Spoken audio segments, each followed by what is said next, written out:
From the August 1959 issue of the AA Grapevine. Sam, what's the only thing worse than being unhappy?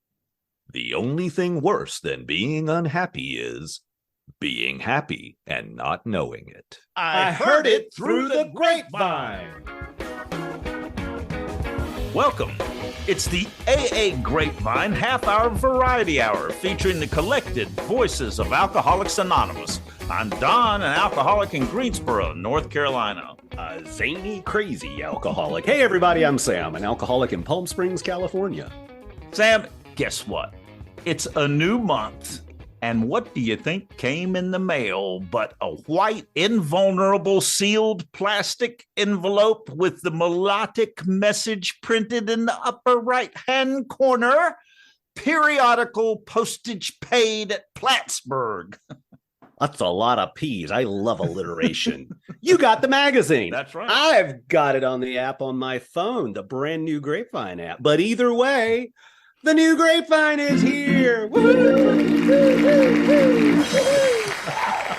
This month's issue features powerful stories about the challenges of mid-sobriety. Our guest today wrote and submitted the story When Life Happens. A sober woman, super active in the program, shares about the pain of losing her mother and how the fellowship got her through. Life happens, and it can deliver a blow sober or not. In the story Cash and Prizes, a man at 10 years sober finds himself angry and miserable, focusing on cars and money and no AA. And a member totally overwhelmed with work at 12 years sober finds a sure AA way to some peace in a fresh perspective. How many of us have admitted we were alcoholic only to discover we were also workaholic? Sam, I always like to see the double-page spread of the 12 steps and 12 tradition window shades on the back page of the magazine. They're always hanging on a different background. Did you notice last month, September? I hope whoever hung those shades used a drill and expansion anchors. That's a brick wall, and those shades will surely fall down before the month was over. But it is a nice festive diamond pattern painted on the brick in orange and gray colors. And it makes me think, did the local church youth group paint the basement walls to liven up the place and then AA has a meeting there?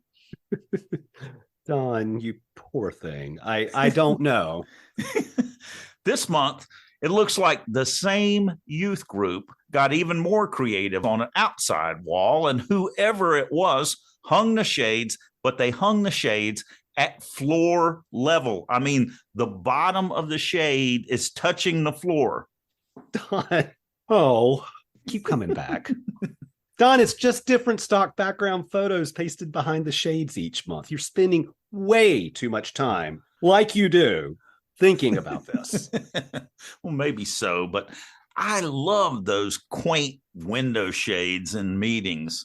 Isn't it one of the 12 concepts, the traditional right to write the 12 steps on any window shade you see? I carry a marker around. No. Well, okay. We have a guest and we know who it is.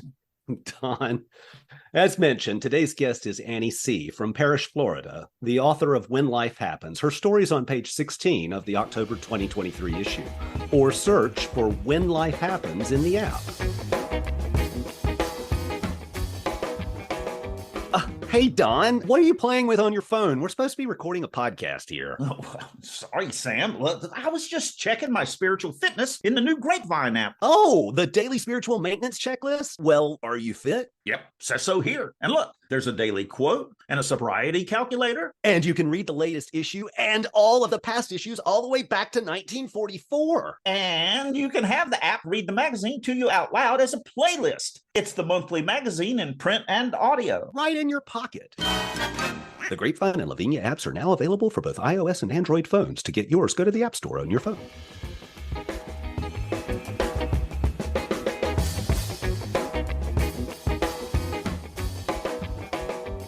Hi, good afternoon, guys. I'm Annie. I am an alcoholic. I currently reside in a town called Parrish, Florida.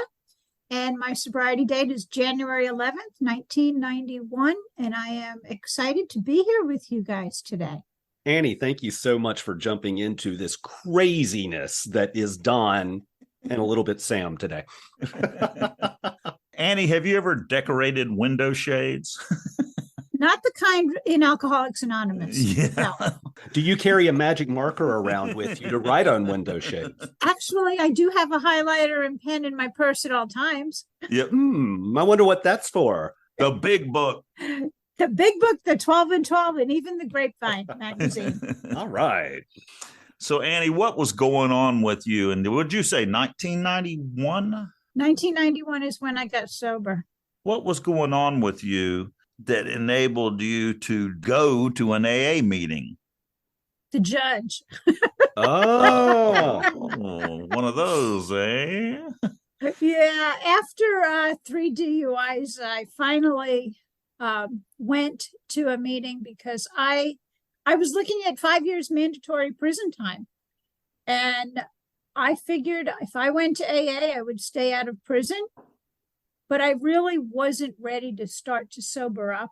I just figured I would stay out of jail and figure out how I could clean my life up just a little bit, because I never really stopped drinking, obviously, with 3 DUIs and repeated jail stints and repeated visits in front of the judge.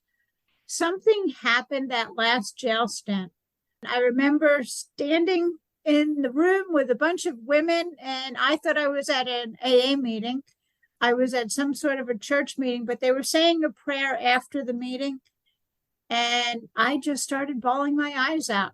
And a couple of days later, I made a call to my local intergroup office to find out where the AA meeting was.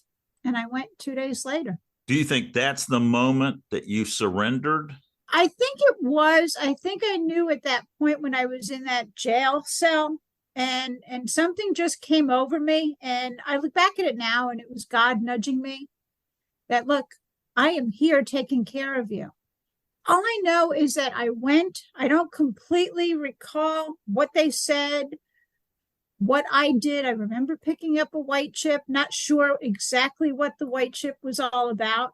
When I walked into that meeting, I was scared. I didn't want to be in the position that I was. And I remembered the words the woman on the phone told me from Intergroup, which was I never, ever had to feel the way I was feeling at that moment again. Something touched me deep inside. It was her voice. And here I am. Didn't do everything the right way, but I kept coming back because there was something in the room. You remember so strongly how you felt going into that meeting. Do you recall how you felt at the end of that meeting? At the end, I recall that I was overwhelmed. People kept coming up to me. They kept handing me phone numbers and giving me hugs. And all I wanted to do was just get out of the room. Oh, yeah. Because it was like, it was enough. You know, I didn't want to initially be there. My motive wasn't true at that point. I wasn't sure about giving up alcohol yet. I just knew that if I was in AA and going to these meetings, maybe I wouldn't go to prison. So the surrender that it ultimately takes to get sober happened gradually? For me, it happened gradually, yes. That initial meeting was great, but then I picked up on the laughter in the room. Pretty powerful various stuff. Meetings. And that was very powerful. Yes. Initially, you know, the selfish, self-centered persons that are laughing at me for some reason, probably because I'm new. But then I learned that that was something that was missing in my life. By the time I got my bottom and towards the rooms of AA, I had very little laughter going on in my life. That was my experience as well. I remember when I came in, I guess it was about 6 months sober was the first time that I was like spontaneously laughing and actually found myself singing in the shower. And I realized that, like, this hasn't happened to me in years. Something was working in AA. I recall a sponsee that came to a Saturday night meeting that was in a church basement. And he thought he was in the wrong place because there was so much laughter going on downstairs that he went upstairs instead to look for the meeting. Yeah, where I got sober, we always had a lot of laughter going on. we would find ourselves at times directing people back to where they came from because we met behind a bar. The AA meeting room was on one side and then the bar was on the other, and people would walk in and because we would be laughing and they would think they were walking into the bar and they were walking into an AA meeting. Just walking in, it's still a room full of drunks. They're just sober drunks.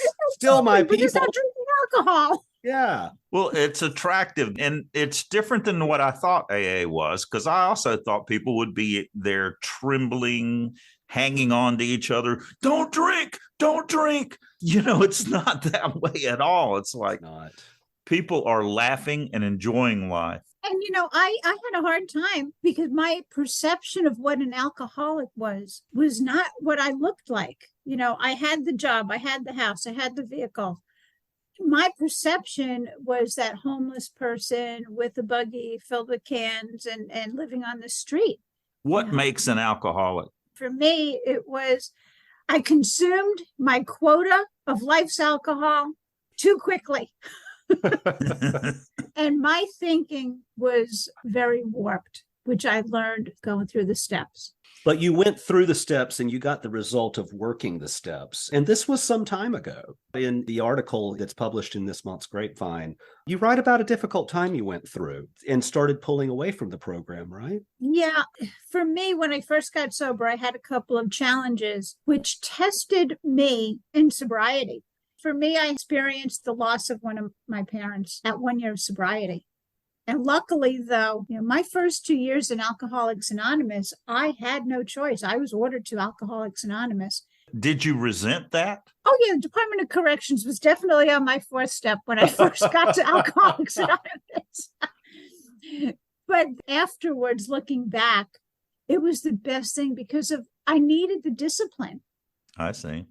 But getting back to your question, Sam, with the adversity, I would think I need to fix this instead of we need to reach out, because there was some things that were still very private that I didn't want to share necessarily with an entire AA meeting, but I would with the women in my circle and those that were very close to me. My list that I know now is AA comes first, God second, family. At times during some of these challenging times in my sobriety, that list would get all kind of skewed up. Okay. So it was challenging, but I always reached out to those closest to me and to my higher power right before I was hitting that bottom point of emotional turmoil. One of the things that stood out to me as I was reading your article, it showed me the importance of being connected to a home group.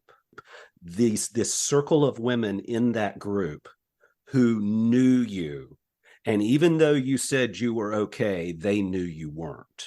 Yeah, I wear my emotions on my face and in my voice a lot of times. And during that period, I would still keep up with my service commitments that I had. But being involved, you can still hide out in AA, in a home group, even if you're still going. And what I have learned over the years is, for me, while I can be involved in my home group, if I am not sharing with someone what's really going on with me, been sharing in a general way in my home group, things that are going on in my life, I'm losing out on two things. One, I'm not gaining the recovery I need and the solutions that I might need. But I've learned there might be someone else in the room that's going through something very similar or has gone through something very similar that can share that solution with me, or that they don't have to feel like they're alone like I did. Yeah. And if I withdraw into myself, I'm doing the very opposite of the very beginning of the first step. We admitted we were powerless. We talk about working the steps. What does that mean? Can you describe, in a stressful situation, how do you work the steps? Well, the first thing I try and do is just pause for a moment, take 30 seconds and breathe. And typically then I will recite either the Serenity Prayer, the third step prayer, or I will try to sit and reflect on the meaning behind the 11th step prayer. Am I trying to be that channel? Am I trying to be loved? Am I in a situation where I can help someone else, even if it's totally out of my control, by just saying a prayer for that person? Or is it a situation where I need comforting and I just have to ask God to just comfort me and just put me at peace and let me see what happens, just get me through it without having to get so worked up where some of my defects of character start coming out. Is there an element of ego that shows up after you've got some amount of sober time that says, I need to look good? I think so. And also, I've been active in general service, and I think at times, yes, the ego comes back. I can recall a situation I literally could barely get a sentence out because I was so grateful to the fellowship for the opportunities that I have been given over the years that my ego crushed itself somehow. I can't put it into words. At our area assembly, I literally could barely get my name out to just share my true deepest inner feeling. And that came out through gratitude tears. That always reminds me to look back at where have I come from? I came from a jail cell. And just like that day in that jail cell where there was something that enveloped me, and I cried because I was okay. I was going to be okay.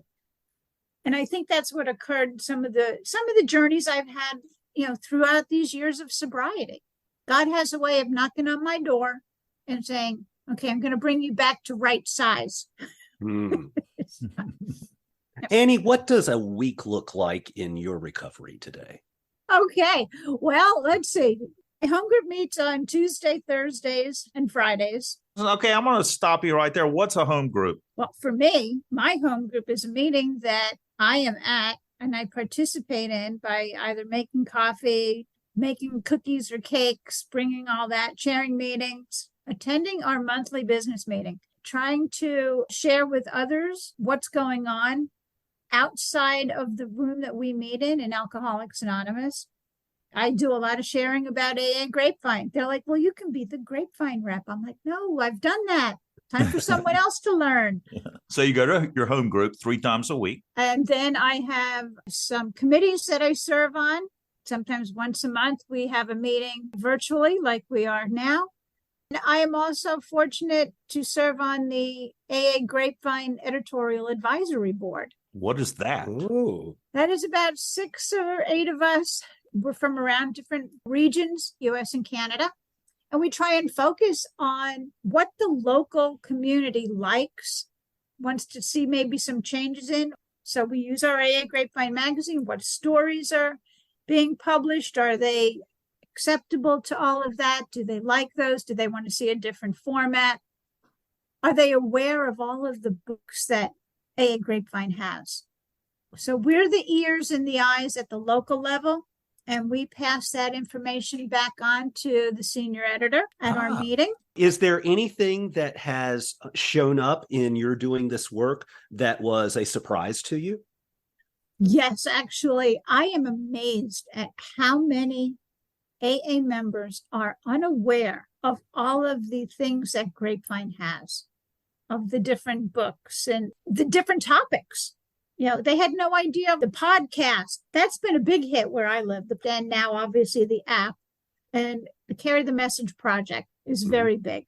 What is the Carry the Message project? Can you sum that up? Carry the Message is a project where those that are behind the walls, alcoholics, that do not have subscriptions for AA Grapevine. And so a group can do a yearly subscription to Carry the Message, and then people will get a Grapevine to read while they're behind the walls. They can't get out to a meeting. Wonderful project. One more question, and then we're going to move on to the Ask It basket. Just how hard was it to write and submit an article to the Grapevine? It wasn't difficult. However, where I always got caught up was the punctuation, is this going to be too long? And then I said, I know they'll fix it for me. So, which is something people aren't aware of. They're afraid that if they don't have great writing skills, they can't submit anything. No, we have great editors They will assist. They will clean it up and make you look good. Fantastic. It's time for the Ask It Basket. What's that? That's the name Bill W. gave the basket that was passed around for questions. We want your questions for our guests. General recovery questions, newcomer questions, AA history. Got a question for the Ask It Basket? Go to aagrapevine.org and click on podcast. And now let's dip into the basket. Rebecca B. wrote in asking us to discuss confusing sayings in AA. She says, "Good day, Don and Sam," with 4 exclamation points. "I've only started listening a couple of weeks ago because I heard it talked about at the assembly for Area 10. Well, good. Absolutely. I really appreciate you guys and this podcast. I clean houses for a living, and podcasts are my go-to. I have questions and hope you two can answer some on the episode sometime." Thanks, Rebecca. Cleaning houses is kind of like what I used to do for a living, painting houses. You have lots and lots of time to ponder the immensities.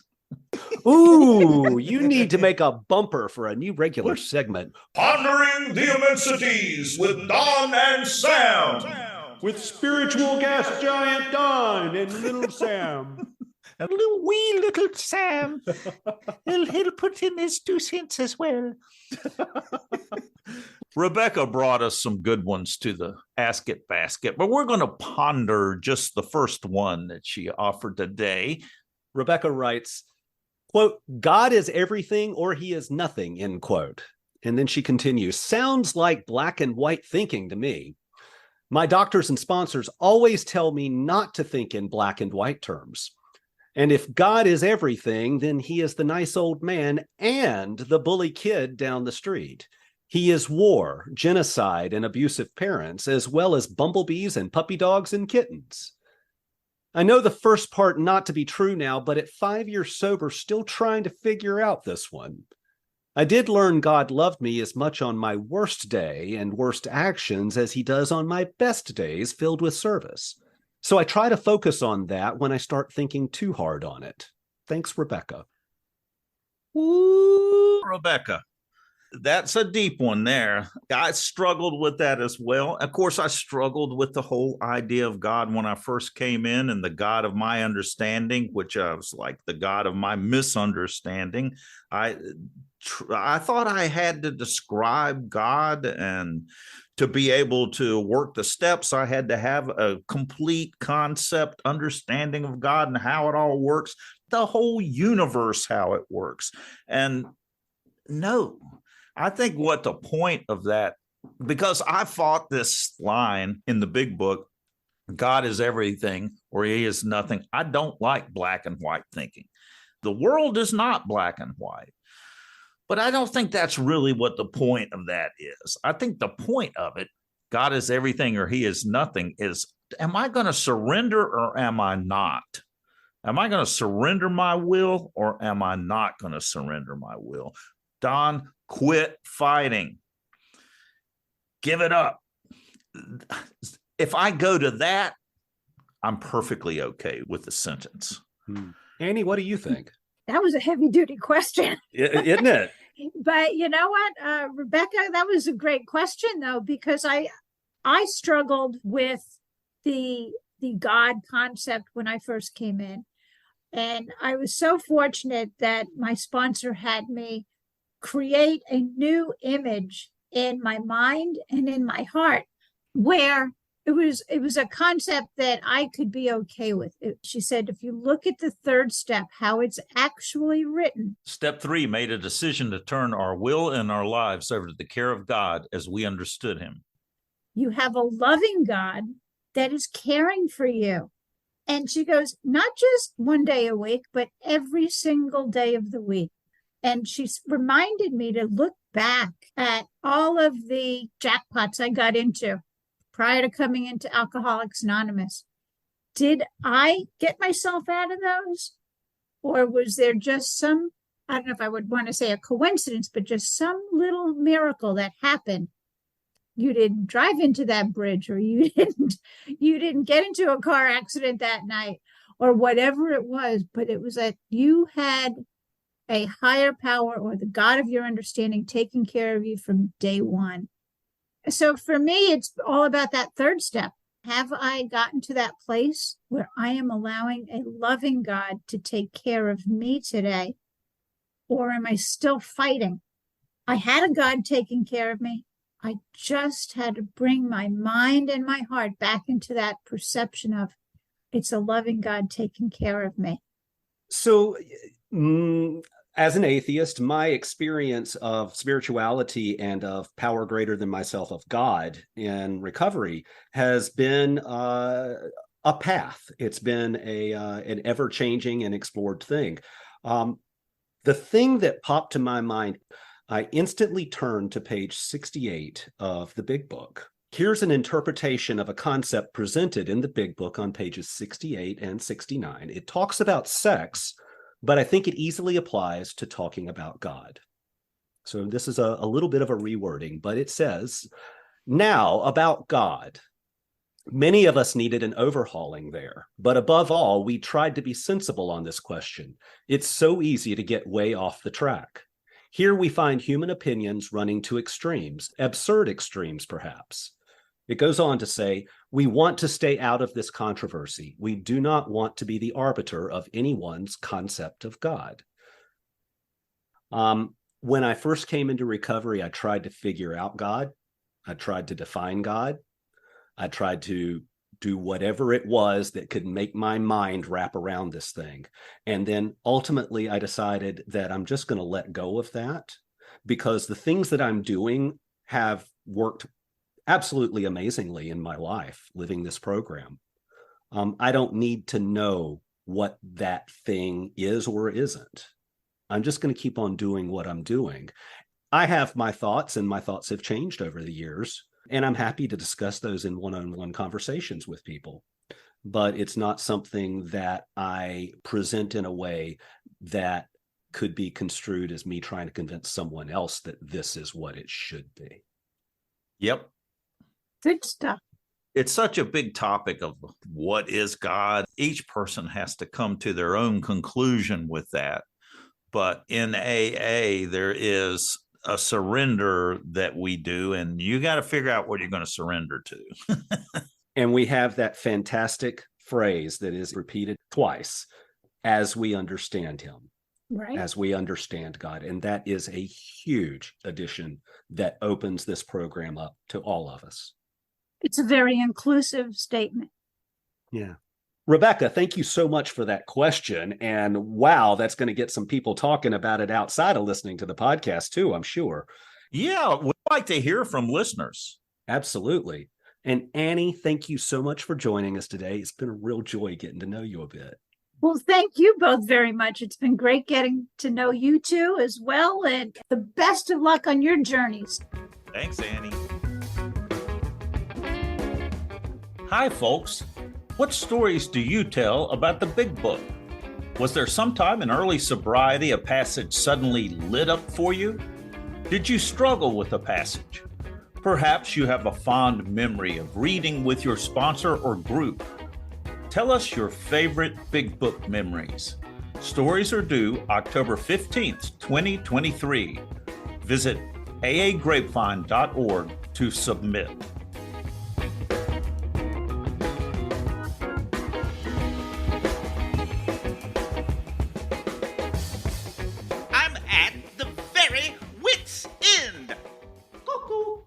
The Lord must be watching over me, Adeline. Every night when I get up to pee, I open the bathroom door and he turns the light on. When I close the door, he turns the light off. I must be blessed. You're not blessed, Mr. Blotto. You're peeing in the refrigerator. Stop it.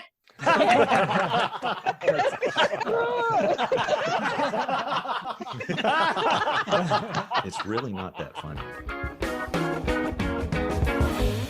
Thanks for joining us. The AA Grapevine Half Hour Variety Hour is posted every Monday and is produced by AA Grapevine, Inc. We don't speak for AA as a whole. We share the experience, strength, and hope of members to help others recover from alcoholism.